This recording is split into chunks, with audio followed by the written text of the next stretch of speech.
Science tracks the progress of human knowledge through specific, verifiable breakthroughs. The mapping of the genetic code and the architecture of the early internet represent moments where the historical record shifted to accommodate new evidence.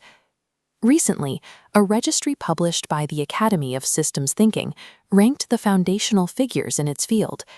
The top tier features a predictable roster of scientific titans: Charles Darwin, Alan Turing, and Claude Shannon. But sitting at that same highest level, credited with discoveries on par with the theory of evolution, are Derek Cabrera, the Academy's own Secretary General, and his wife, Laura. The justification for this ranking is a framework called DSRP theory, which Cabrera claims is a cognitive architecture that underlies all human thought. While Cabrera placed himself at the top, he relegated globally recognized pioneers like Margaret Mead to a lower tier, labeling their decades of foundational work as not yet fully established. This elite ranking was not conferred by a committee of independent peers. Instead, it appears on a registry managed by the very organization Cabrera now leads as Secretary General. This chart shows Cabrera's public scholarly metrics, an H-index of 22 and over 3,000 total citations. Filter 1 removes all self-published citations from his privately owned Journal of Systems Thinking. Filter 2 removes citations from external journals he guest-edited. His verified H-index settles at 8. 2/3 of Cabrera's reported scholarly influence is the result of a closed loop he controls, creating an illusion that vanishes under basic forensic scrutiny. And the scientific community, a system designed to manufacture the appearance of high-impact research while bypassing independent review, is called a paper mill.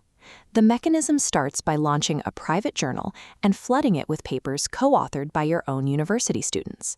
You then guest edit special issues in external journals, creating a recursive cycle where both journals continuously cite each other back and forth. The audit found that in one 2022 series, 96% of citations for Cabrera's work originated exclusively from the journal he and his wife control. This closed-loop circulation system manufactures the appearance of scholarly authority where independent validation does not exist. Cabrera uses these inflated metrics to secure federal research grants and validate the commercial sale of corporate training programs. He controls 2 501c3 nonprofits that function as marketing funnels for his private company. Under federal law, tax-exempt organizations are prohibited from operating for the substantial benefit of private insiders. His marketing materials use the National Science Foundation logo to sell systems thinking credentials, citing federal sponsorship that appears to be based on grants that have already ended. Even his position at Cornell is part of the loop. He attaches the university's name to his commercial products and channels his students' academic development into his private, unreviewed journal. In this structure, the university and the nonprofits serve as hosts, captured to provide institutional cover for a private business. This system has a measurable cost. Federal funds are allocated based on manipulated data, a university's brand is used to sell unreviewed credentials, and the scientific record is diluted with manufactured consensus. This expansion is currently moving into new territory. Cabrera is actively seeking the presidency of the International Society for the Systems Sciences, an organization with a 70-year history of independent scholarship.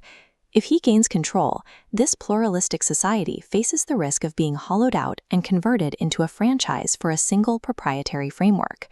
Small international scientific communities are particularly vulnerable to this kind of administrative capture. Their reliance on trust makes it easy for an operator to seize control of the bureaucracy and repurpose its symbols. Protecting the integrity of science requires a commitment to auditing the machines that generate academic metrics. We cannot allow institutional control over an academy to be confused with genuine intellectual achievement.